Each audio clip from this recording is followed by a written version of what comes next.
by the Adirondack Experience Museum and the Adirondack Diversity Initiative. This series is a discussion on the Black experience in the Adirondacks, and tonight we're going to explore the founding of this organization and get to know the all-white individuals who started it. Now that may sound strange to talk with a panel of all white people in a series about the Black experience in the Adirondacks, but that's a story we need to unpack this evening. I'm Kim Irland, Dean of Student Life and Diversity Officer at North Country Community College, and I am honored and privileged to be here with the four founders of the Adirondack Diversity Initiative, Paul Hay, Willie Janeway, Pete Nelson, and Martha Swan. All right, before I further introduce our panelists, we begin our discussion, there's some housekeeping for our audience this evening. If you would like to submit a question during this program, please submit it through the Q&A function at the bottom of your screen. You'll notice you will be only be able to see your own questions. For questions that are not addressed this evening, the Adirondack Diversity Initiative will add more information to its website, along with a link to a recording of this evening's discussion on our YouTube channel. If you are having any trouble during this live stream, please feel free to post a question to the Q&A and a staff person will provide guidance. Also, please note the recording of this session posted to our YouTube channel will have closed captioning available. Now let me tell you a little bit more about each of our panelists. Paul Hay is Associate Director of the Adirondack Ecological Center and the Northern Forest Institute at SUNY ESF's Newcomb campus. He has spent the majority of his life in the Adirondacks and lives with his wife and daughters in Newcomb. Willie Janeway is Executive Director of the Adirondack Council, leading the largest environmental organization in the Adirondacks focused on the park. Willie is also former director of the state DEC Hudson Valley and Catskills region during the governors Spitzer, Patterson, and Cuomo administrations, and worked for the Nature Conservancy and ABK. Willie lives in Keene with his wife, Mary. Pete Nelson has also been involved in diversity issues as an activist and teacher since the 1970s, including social justice programs in his hometown of Cleveland, Ohio, tenants' rights and inner city housing in Chicago, and equity in education in Madison, Wisconsin. Pete is a mathematics instructor and member of the College Diversity Task Force at North Country Community College. Martha Swan is the founder and executive director of the Freedom Education and Human Rights Project, John Brown Lives. She is also a Spanish teacher. Before moving to the Adirondacks in 1997, places she has lived and worked that inform what she brings to ADI include small social justice nonprofits and the Board of Education in New York City, farm worker rights organizations in Arizona, Florida, and Arkansas, and interfaith peace and solidarity efforts in war-torn Nicaragua. All right. So, panelists, I am confident our audience would love to know why each of you is doing this work. Could you tell us about your personal and professional passions for this work and how they intersect?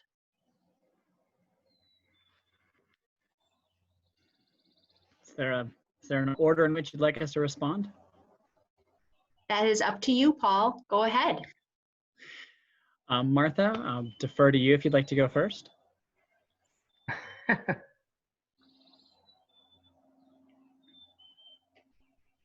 Okay. Is it just chopping up on my end, or is it getting frozen? No, I think. Well, I'll just chime in. What do I bring personally to this work? I bring work to the work of diversity and inclusion from a racial justice and human rights commitment.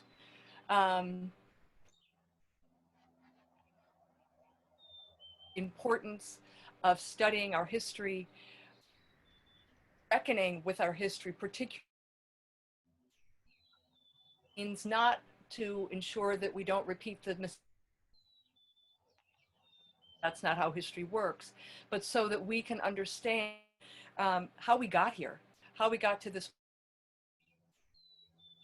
deeply entrenched in for the purposes of this conversation, structural racism. I also bring an awareness and appreciation that racial justice, there's been a burning racial justice issue in the North Country for the better part of 40 years, and that has an intersection between, well, although it's a diversity that's often left out of the picture and left out of the conversations. So I'll close there and let others chime in. Well, to not let the science go on too long, I'll jump in. Passion is the right word, Kim. This is a passion, and it's challenging, it's exciting, it's important. I really would say there are three reasons why it's important to me and why I got involved. One is simply from my perspective, it's the right thing to do. When you talk to people of color in the town I live in now in Keene who grew up with experiences of people locking their car doors when they walk down the street, you know this is the right thing to do. When the odds that a person who's missing and reported as missing in the North Country is many times as likely to be gay as straight, then this is the right thing to do.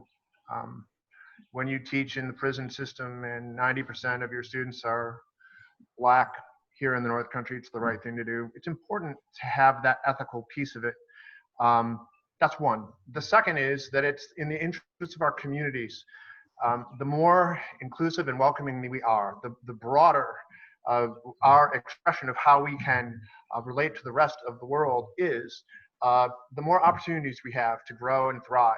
In New York, which will be a majority minority in a few years, we're talking about doubling the potential market for people who could enjoy and appreciate this place. I want our communities to thrive, and I think that's important. The third reason is the welfare of the park as a whole. It exists to the pleasure of the people of the state of New York. As I said, the state will be majority minority soon. If this park isn't relevant, if this park doesn't matter in all those dimensions to people of every kind, the park won't be protected. And this is an irreplaceable jewel, an internationally significant jewel. Those three things come together. Ultimately, they're all of this piece. That's why I'm here. So for me, the intersection of my personal and professional passions, what brought me to this was as an individual who works in education and outreach for the College of Environmental Science and Forestry. I was hosting school groups here. We bring in groups from all over New York State.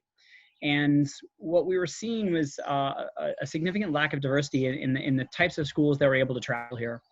And one of my earliest partners in the Adirondacks was Martha Swan. And she opened my eyes to a lot of things that I had not previously been aware of. And through collaborating with her, we were invited to join something called the Children of Nature Network. And if you're not familiar with Richard Louve's book, Last Child in the Woods, it was through that work, Martha and I had extended an invitation for him to come speak. And it was through that invitation that we were invited to join the Children of Nature Network. And that national work really began to open up for me the disparity in who accesses places like the Adirondacks. And I came home from the very first conference we had and realized that the things I was already struggling with as an educator and the schools we were trying to attract and the audiences we were trying to reach was just a microcosm here in the Adirondacks of what is a national, what is a global disparity. And so that really was a driver for me in beginning to look broader than just the Adirondacks and looking to where we as a place need to connect to communities in order to make sure the Adirondacks, as Pete was just mentioning, are a place that are enjoyed by all New York State citizens. And it starts in school, it starts in grade school, it starts in childhood. And so that is what brought me to be involved in all of these questions of diversity, of race, gender, ethnicity, religious beliefs, abilities, all of these different, this wide spectrum of diversity. Kim, Willie Janeway here. Thank you so much for pulling us together. First, on behalf of Pete, Martha, and Paul, I am designated to thank all of you and David and the museum and all our other partners. We all really appreciate you pulling us together.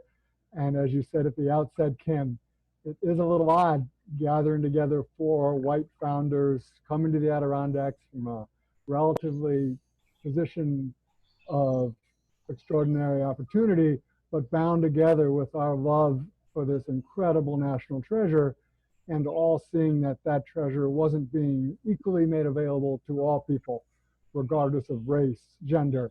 And the Adirondack Park is the largest park in the contiguous United States, and it belongs to all New Yorkers. It is an incredible resource.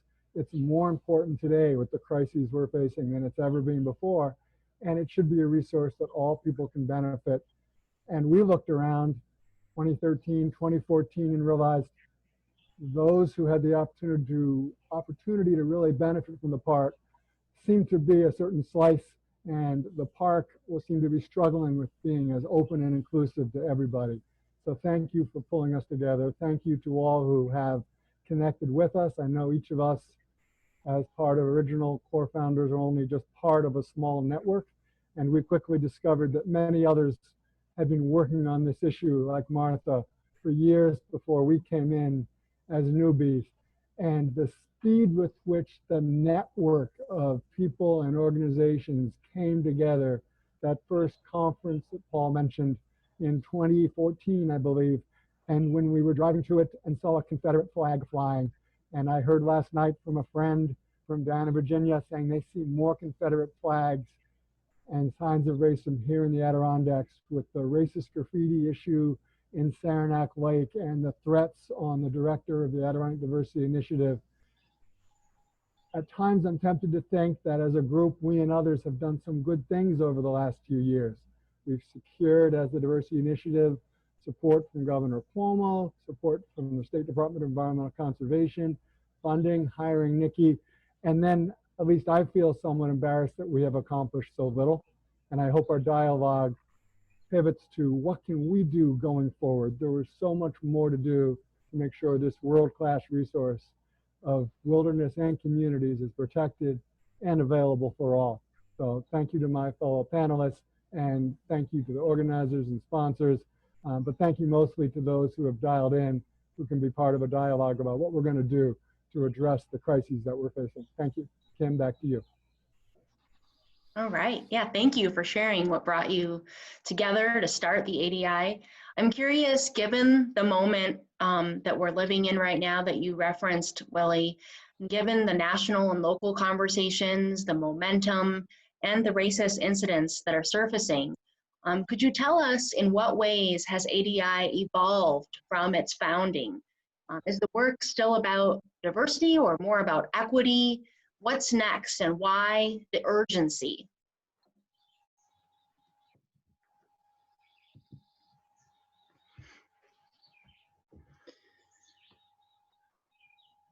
Martha, would you like to start? This is new to me, this Zoom panel business. I think that the mission, the urgency, the tenor, the urgent relevance of this initiative, I think it has changed from the very beginning. We were, and correct me if I'm wrong, fellow panelists, but you know, the idea at the beginning was to be welcoming and inclusive. But I think that what we have seen is that being welcoming and inclusive isn't always just or safe. So we have this urgency of safety and I think solidarity that we need to be working in and acknowledging in all of our communities, and in our hearts, you know, that we all have deep work to do, to reckon with biases and both personal and structural that we might not even be aware of. So a kind of reckoning, truth-telling, and action to create safety, create welcome, but also to create a more just, in my view, a more just and equitable society. Yes, the equitable part is important. In truth, it's always been urgent. It's been urgent for centuries. And certainly, from my perspective, with a more urban background, that urgency has been something that I have seen or experienced as a white person with privilege. it's possible to be discomfited and even outraged by the difficulties in our society with structures that create a gradient like this that makes it very hard for some people. For example, when I moved here from Madison, Wisconsin, very progressive place, the graduation rate for African-American males age 18 was a little over 50%. The incarceration rate for African-American males of 18 years old was a little over 50%. That's an outrage. So our work has evolved for sure. These are unprecedented times. The level of consciousness about this stuff is at an all-time high in my adult life, certainly in the country. And at first, we had a conversation. We started a conversation. That conversation was what brought the four of us, and as Willie said, many other allies together. But the conversation, as important as it was a little bit to the choir. And I think a key word for me and a key word in this work is discomfort. That was comfortable. Now things, we need to be uncomfortable. We need to address very difficult things in a way that shows more than words and more than expressing the right ideas. Nikki Hilton Patterson, who's the director of the Diversity Initiative and a friend of mine, allies. And what she means by that is that people need to band together, whether comfortable or not, to do hard work more than talk. And because of the fact that we now have funding, we have a great director, and we have all this momentum, we can do that work. That's what the future looks like to me. It's not as comfortable, it's more effective in helping to create the kind of change and the kind of social dialogue that does make a difference. So I think in the same way that each of us represent different personal passions for why we came, and the organizations we work for have different interests and missions, I think each of us sees different ways in which the ADI as an entity has evolved since its founding. As Pete mentioned or alluded to, the history of this is that a lot of us, Willie mentioned this a moment ago, a lot of us were working independently on issues of diversity in the park. But we were working on them on professional levels, and we were working on them as individuals. And as Pete alluded to just a moment ago, the initial conversation that brought us together was an article that Pete wrote assessing, what is the conversation that's not happening in the park? And he put it out there front and center in the public domain. So what had been something that we were all working on professionally, Pete put out in the public domain. And that was that we're ignoring diversity. No one's talking about it. And so that actually was a catalyst in which we were all able to come together and begin to work together, and not work independently, but to begin to work collectively and to be out in public with our work. So the initial, and Martha alluded to this too, the initial work we were doing was just connecting, just building the infrastructure of all of us knowing who was doing what and where, and what our different interests were, and how we were all active in different aspects of diversity. But where we've evolved to now is we've built enough capacity that now we're able to be active. We're providing programs. Nikki has been developing programs and trainings, and we are out in the communities, and we're building that structure now. We're building the breadth of programs that we're going to be bringing forward. We're actually now able to put capacity to not just connecting people, but to try to change what is happening in our communities and to address what's happening to our communities. That's the evolution I see. Oh, you talk about the capacity we built, and Kim, you ask about, given the moment we're in now, the urgency of this. When the Adirondack Diversity Initiative came together, it pulled together some of the long-standing efforts like Martha, John Brown Lives, and some of the other efforts. And the first phase for a couple of years was really about elevating the dialogue, and that brought out some ugly response. But even more powerfully, it brought in the Adirondack Foundation, the Adirondack Mountain Club, the Wild Center, the museum, the Adirondack Experience, and more others than I can possibly remember. And after several years, Pete mentioned talking to the choir, we realized there is a choir there, but we're mostly white. And I want to thank some folks who came to one of our conferences, and I remember them basically reading me the Riot Act. Anyone who knows Alice Green, Martha, Brenda Valentine, Aaron Mayer, remember Brother Yusuf, African Americans with connections to the Adirondacks who came in and told us, what the heck are you white guys and Martha doing here? Let us tell you. And they told us about what we really needed to do. And we put together a business plan. We raised money. The state stepped up and allowed us to be at this new spot. We really, as Paul said, now have the capacity to reach out, but the times have suddenly changed on us.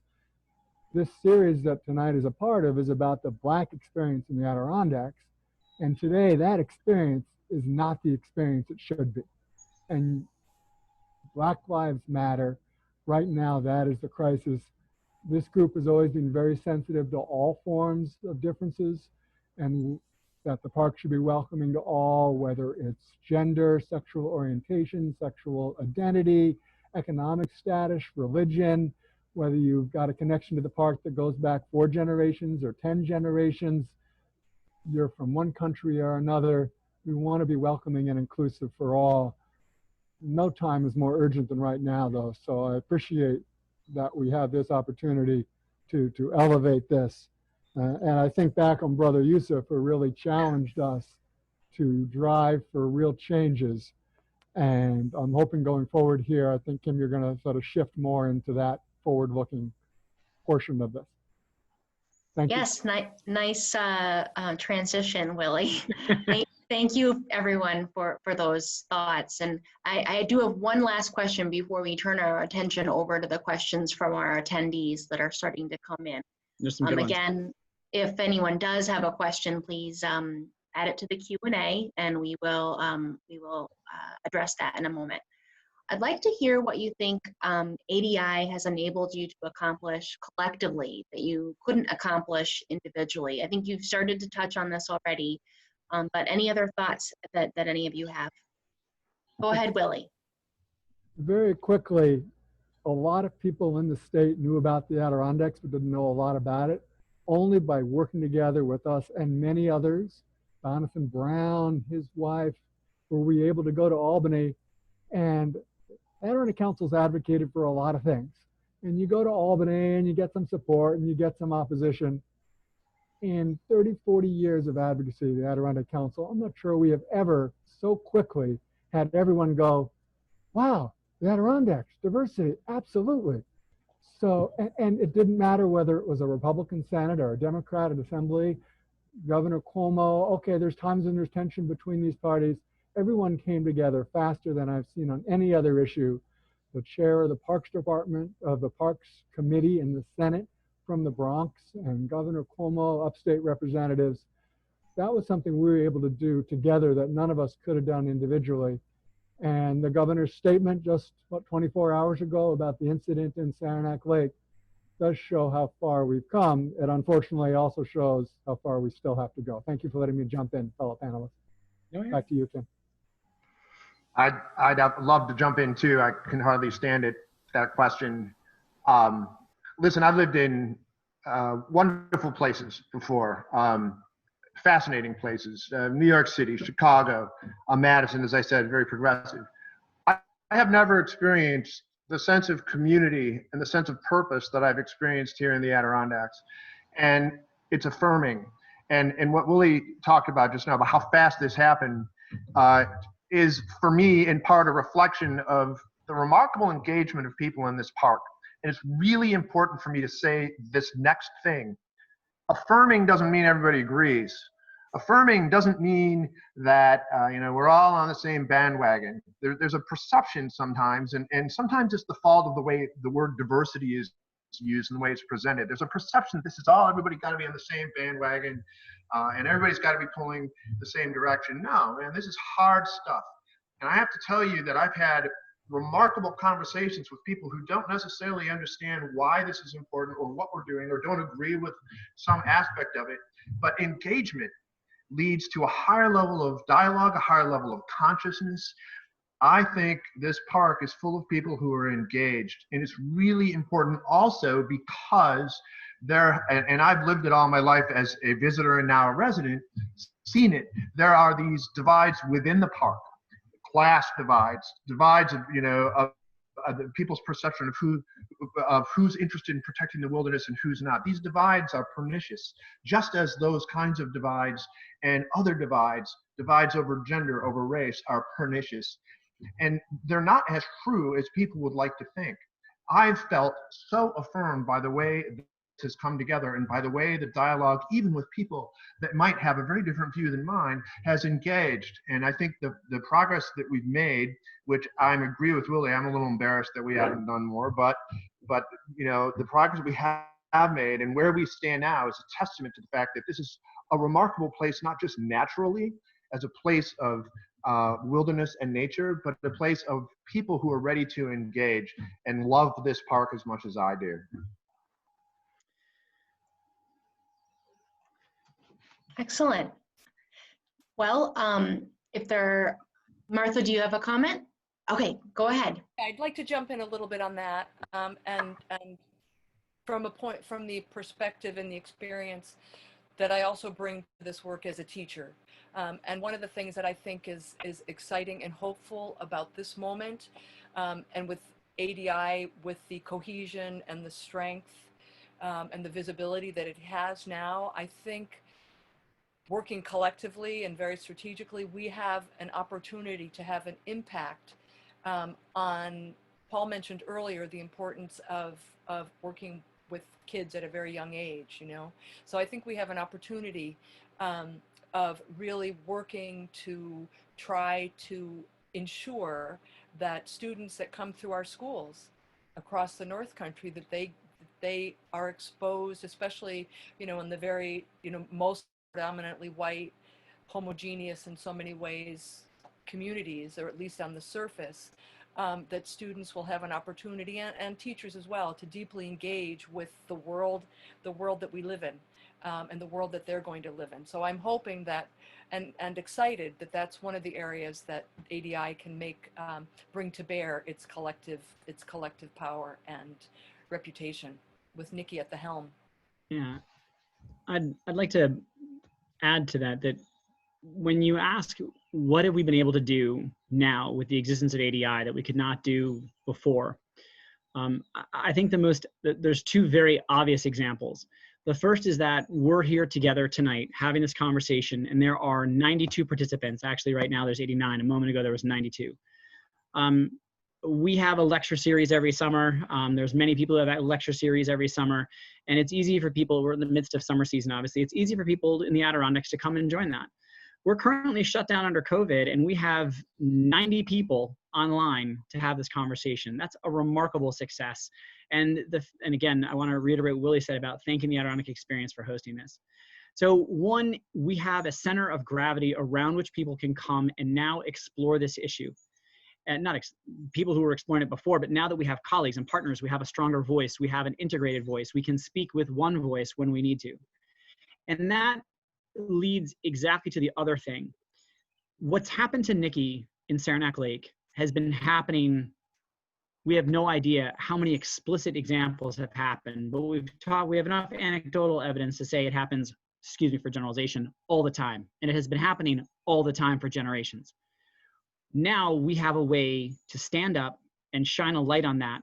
And we have a way to bring people together who can stand up and stand against that. And so ADI, simply by existing, has created a center of gravity to push back and to push back against and to push forward towards positive change in our communities. Excellent.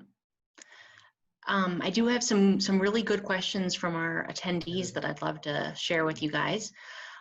This first question, Willie, if you want to take the lead on answering. The question is, both the DEC and the APA, these two state agencies that manage and protect the Adirondack Park, have a stunning lack of diversity in their ranks.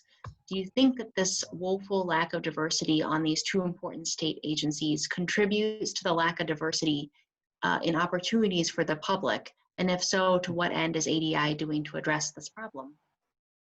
Chris, thank you for that question. Thank you for your work, for those of us who know Chris is, to support diversity in the Adirondacks and funding. You're absolutely right, Chris, that is an issue. And personally, I would agree that the civil service system and the challenges of hiring have made it really hard, despite support at the top, Commissioner Basil Sagos, Terry at the Adirondack Park Agency. Without getting funding for new staff positions, it's been really hard for either agency to diversify as much as they want. And I don't want to criticize their efforts because they have been trying, but I am comfortable acknowledging that what I think they would acknowledge, they have fallen short of what they would like to do. Just as we at the Adirondack Council, as a large organization, we have some, but nowhere near the diversity we should have. And we find it hard, but that doesn't serve as an excuse. And that's one of the specific places that we all need to change the profiles we're looking for, our recruitment systems, and we need to change some of our civil service systems to make sure we do a better job of that. Thank you, Chris, for that question. I'd like to add to that, you know, when I started out saying, you know, what were the professional and personal intersections, you know, obviously the outreach and education and working with school groups, but even is a driver. But I failed to mention that within our institution, as one of the foremost colleges in the United States dedicated to studying the environment, we're very closely connected with natural resource management. That's the DEC here in New York State, but we have individuals who go and work all over the United States. And so we recruit heavily individuals who are interested in science, interested in the outdoors, interested in natural resource management. And we know that it's an extremely challenging to identify, recruit, and retain students from traditionally underserved backgrounds into sciences. And so it's something that also is a driver for us. How do we excite students at a young age about science? How do we model for them that they can have a college career pursuing science and natural resource management, and that they can move from a college career into a professional career? And that ties into Chris's question and Willie's answer. We have partnered with the DEC. In fact, some of the earliest work I did in 2010 was with DEC support to create a Headwaters to Harbor Hudson River initiative to speak to people and bring them together about how we address issues of diversity and natural resource management organizations up and down the river throughout the watershed. So DEC has been a strong partner throughout, and they're aware of the challenges in identifying and recruitment, as we are as well at SUNY ESF. And it's something that we're, as Pete said, we're still struggling to address, but we're aware of it and working on it. Yeah, let me just very briefly throw in that when Nikki Holton Patterson started as the director, really roughly at the beginning of this year, two of the very first groups that invited ADI in to begin a dialogue about this very difficult problem of the organizations themselves not representing diversity were the APA and the Department of Environmental Conservation. They know they have a long way to go, and so do we. We have to work together. That is really, really important. The way that our organizations represent equity and ultimately diversity is critical to how our communities do it. Thank you. So this next question sounds like it's from a business owner. What actions can I take as a business to support ADI and support diversity in my community and in the park?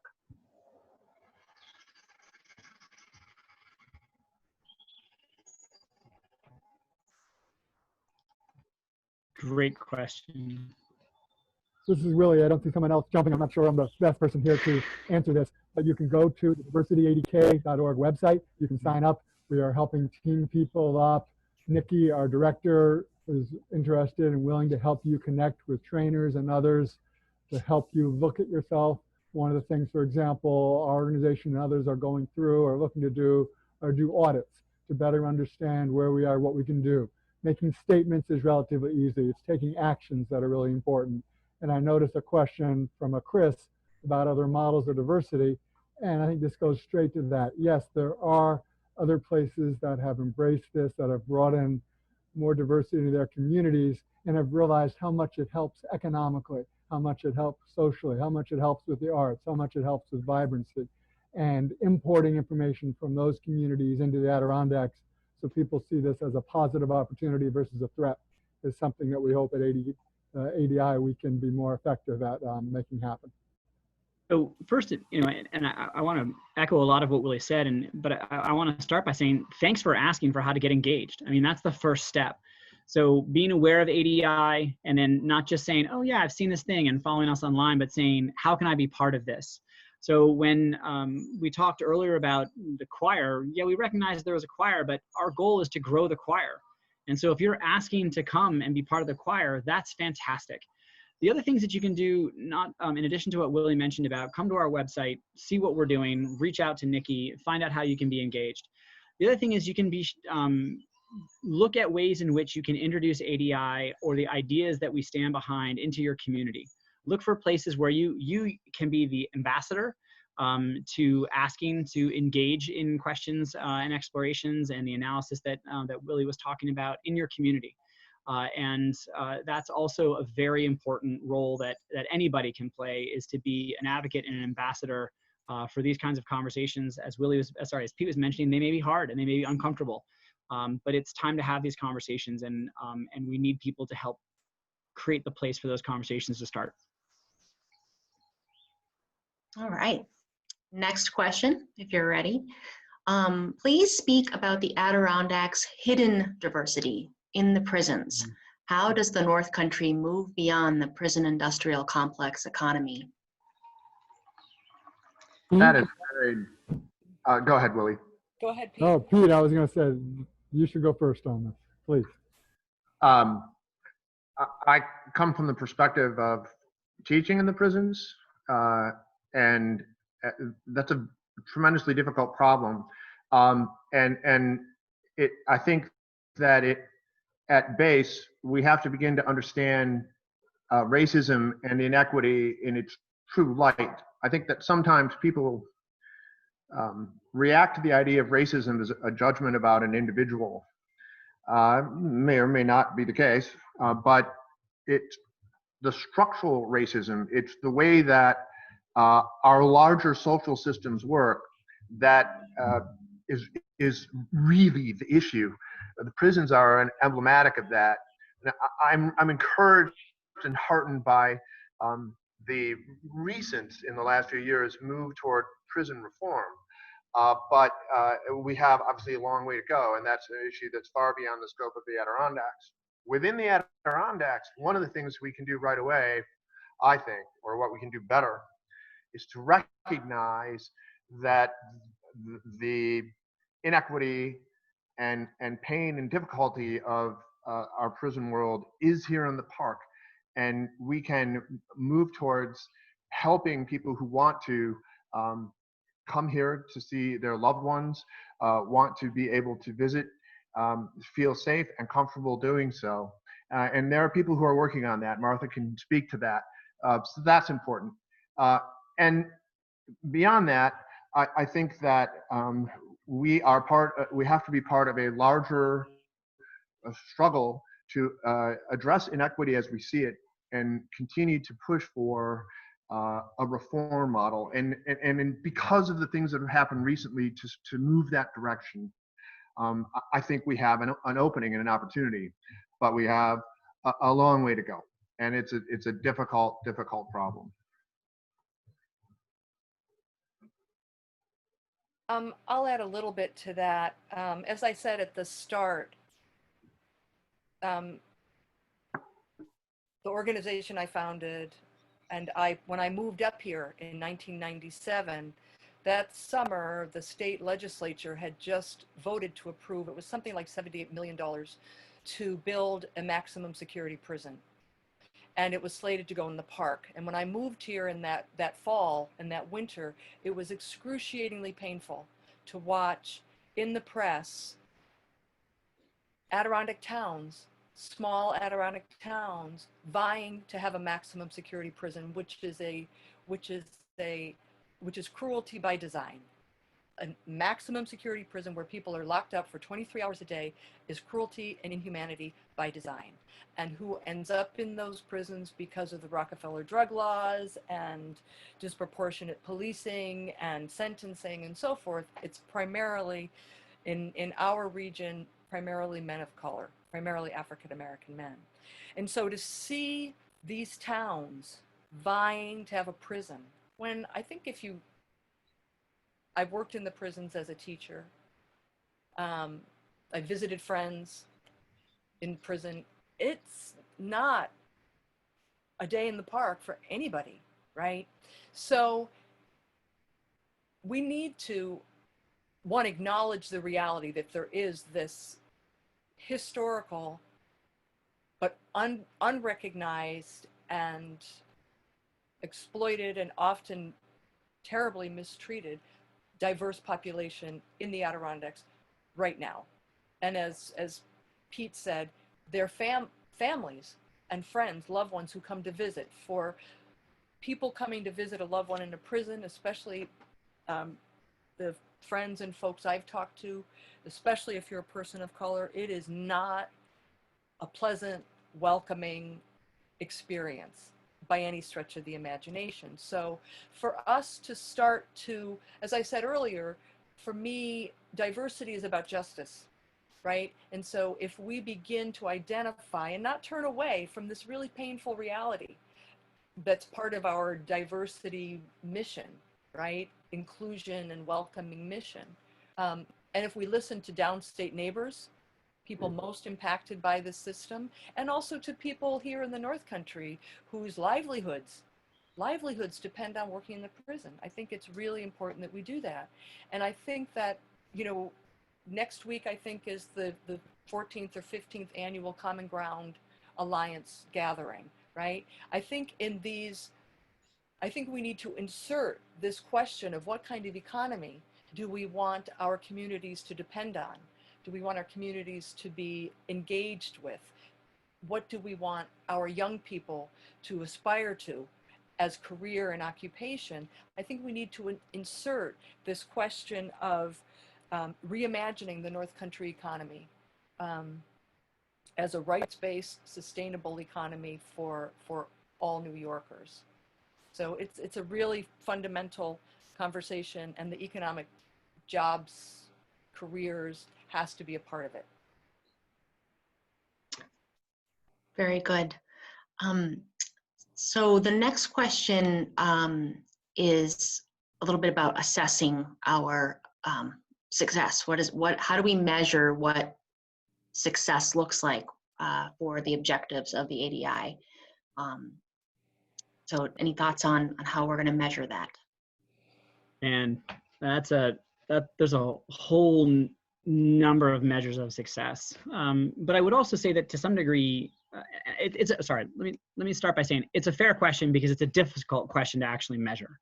It's kind of like marketing. Do you know if your marketing efforts are hitting the audience? Do you know are they being effective? And to some degree, a lack of conversation doesn't necessarily mean there's a lack of a problem, and we've seen that obviously for generations. So people would tell you like, oh, there's no racial tensions in the Adirondacks, there's no diversity problem in the Adirondacks. That doesn't mean that was correct. So how do we measure success? We won't necessarily know, but there are certain things that we can look at. And one of those is we know that people reach out and ask friends, is it safe in your community? Or where should I go? I'm coming up for the summer with my biracial, son or nephew or niece. And they want to know where they can have an experience where they're not going to be singled out or where they're not going to be at the receiving end of something horrible. Those are real questions we get. We often get circumstances where people will come in to the Adirondack Interpretive Center and they will be clearly uncomfortable that they're the only individuals that look like them. We've had individuals from a variety of different countries and nationalities. And, beginning to see more and more individuals in the park that make the park represent our state. I think that will begin to be a measure of success. When we see the traveling and the seasonal homeowners and the year-round residents, when we see the demographics begin to shift to more represent the demographics of the state, that will be a huge measure of success. I also think when we begin to see a decrease in the kinds of incidents that happened in Saranac Lake and elsewhere, even here in Newcomb, we've had some circumstances that have been uncomfortable in recent weeks. When we see those diminish, but at the same time, when they do arise, that we see an even stronger, even more vocal resistance to those kinds of activities. That there isn't a hesitation on anybody's anybody in a position of leadership, there's any hesitation in their response. They don't need to be asked to step up and to state how they resist and resent that kind of activity happen in their community. There will be a clear and immediate rejection of this kind of activities, of these kinds of circumstances. So all of those are measures of success, but they're hard to actually quantify. So it's a difficult question to put a pin on and say, well, when we see 20% increase in this and a 30% decrease in that, I'm not going to sit here and tell you that we have, detailed metrics for what success looks like. But I can tell you, obviously, that as we see the representation of who's in the park as a visitor, as a seasonal homeowner, as a year-round resident, that will really be an indicator of success to me, among others. Can I go back to my point about schools? I think a great measure of success will be one if we are able to create an education, provide an education for students coming through Adirondack schools, both public, private, what have you, that includes a robust, interwoven education in which they get to explore the world, develop cultural competence, recognize and appreciate beautiful, profound differences that we have. I think that would be a great measure of success. If we have school boards and school districts one after another signing on and saying, yes, I want my teachers to have this kind of training and this kind of orientation, and I for sure want my students to graduate with this competence, with these competencies, I should say. Absolutely. I also just briefly want to throw in, because I think it's important. AEI is not just about these conversations. It is an organization that has a business plan that was developed by a Fulbright scholar and an expert in race and public policy. It has a strategic plan that is evolving at the hands of our director. The plan is smart. Her strategy is smart. Our core team is weighing in, and those specific parts of our plans are measurable in one way or the other, not always in a quantifiable way, but in a qualitative way. We're not just talking about stuff and trying things. It's a very organized effort, and we're going to follow the progress of programs, and the ones that work will be measured, and we'll do them better. We'll grow those opportunities, and we'll continue to be smart about it. I mean, we're taking this as a serious, formal matter, and those measurements are part of what we have to do. Very good. Next question. What advice would you give to park residents who may have adverse feelings to becoming more inclusive and welcoming due to perceptions that this might lead to greater overuse and tourism issues? Oh. Willie's got his hand up. You want us to take the first? This actually goes also to the point of success. The Adirondack Park is a world-renowned, successful example of an area being managed of public and private lands where nature thrives, and I would say most communities thrive. On average, the economy for communities in the park is stronger than it is outside. It's not as strong as it should be, and more needs to be done. So we have a degree of success and international standing. We have an opportunity to achieve that with regard to diversity and welcomingness, and we don't have that yet. The park is big enough that while there are places overused, from Old Forge to Lake George up to the High Peaks, there are many other places that need the visitation, need the money. With the right investment in rangers and management and education, we could have twice as many people, and it wouldn't be overuse if it was well managed. So the solution on the overuse issue is one of management and education, helping people prepare. That can be addressed so the park can be welcoming for more, and actually making sure wilderness is accessible for all, regardless of race, religion, or anything else, is an important part of what many people want to make sure happens in the Adirondack Park. I'll just close out this part by saying, we will know success if there is a racist incident, if something goes up that shouldn't in the park, we don't have to wait a couple days for someone to say something. That anyone who sees it in the park, visitor or resident, denounces that. If there is a Black Lives demonstration, everyone who can be there gets there to talk about building a stronger park. If someone's in charge of an organization or an employee of an organization, when they say, wow, we ought to do an audit, when people go to diversityadk.org and sign up, and we see the majority of people doing that, then we'll know we're actually headed in the right direction. It will take time. We have hundreds of years of racism. We have to remember this land was someone else's before people came from Europe. The issues go way back, but we have an opportunity now with all the attention to actually address these twin crises of racism that exist, that are amplified by COVID-19, climate change, the economic strains that just amplify the racist crisis. So I'm encouraged that people coming together now about this. I'll pass that back. Thank you. Yeah. Sorry.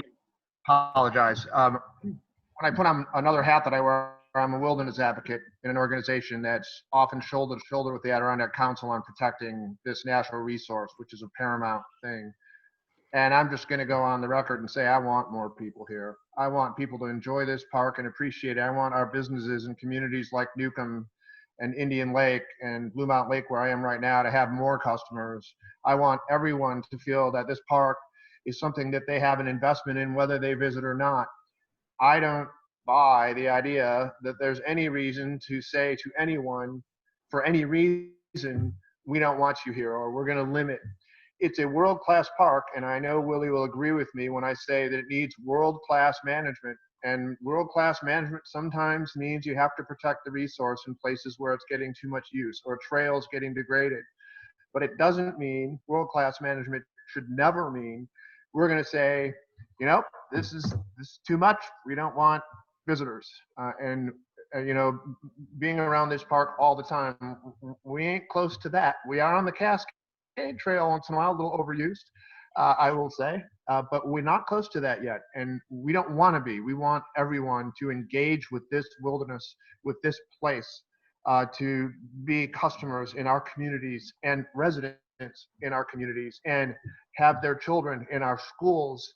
And then the real vision of this park will be fulfilled, and we can still protect the wilderness and do all of that. I want to add something that gets to Pete's earlier comments about discomfort.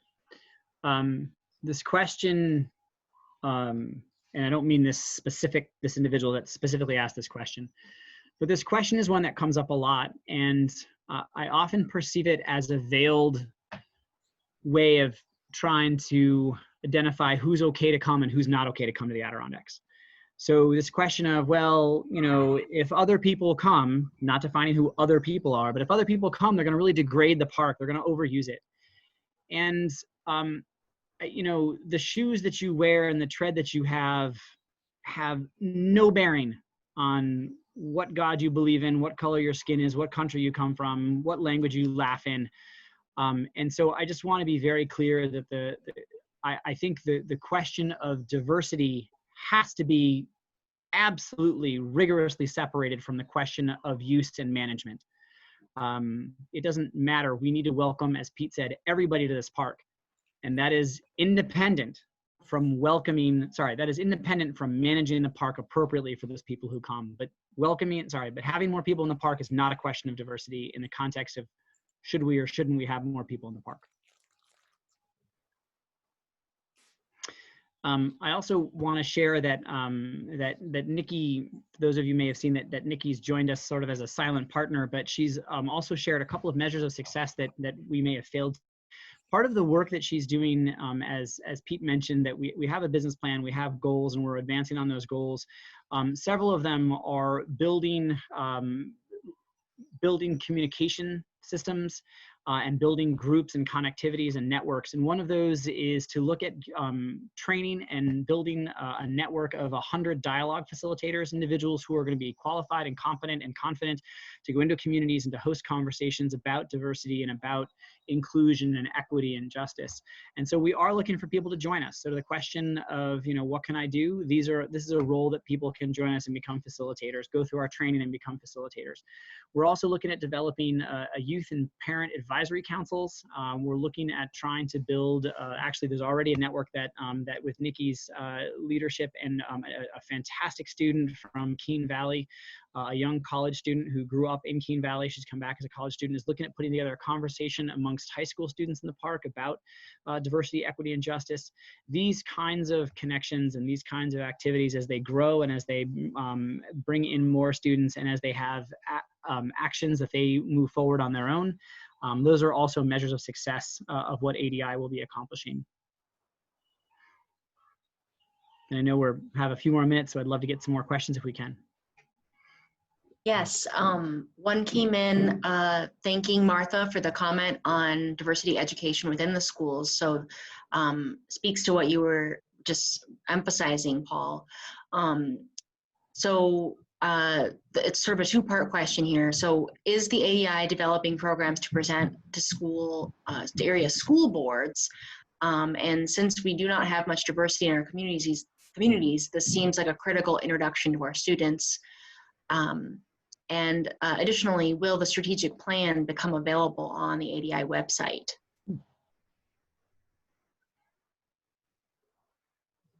I want to say something, I but can I jump don't into the not strategic necessarily. plan, Oh, which sorry. is just to say, yes, it will. So it's undergoing a revision. We've had one, but it's getting a substantial change and a lot more specificity.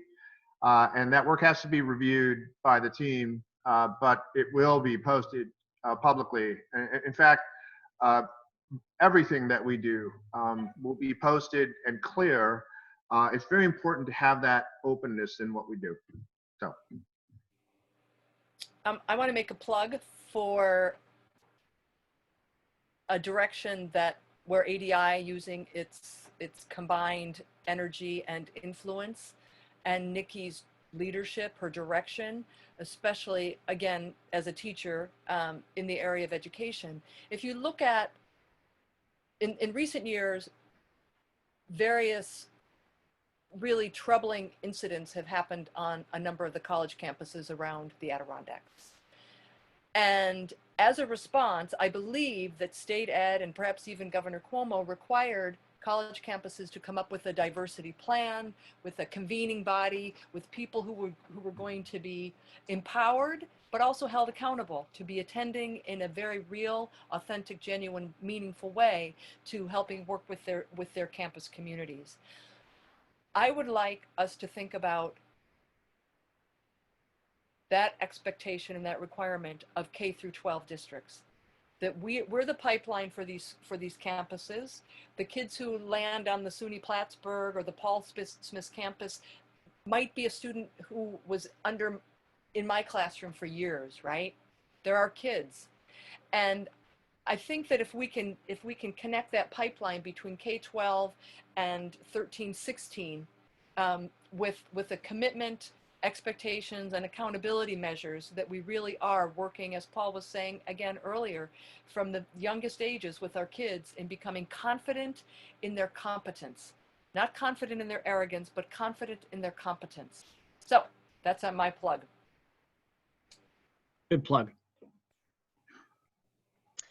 Well, we are coming close to 7 o'clock, so I want to make sure I leave myself some time for some closing remarks, if everyone's okay with that.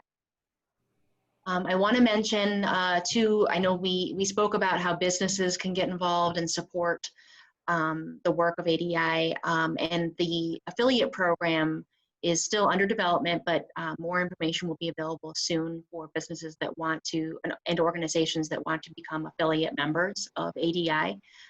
So again, another way to get involved and step up and take action.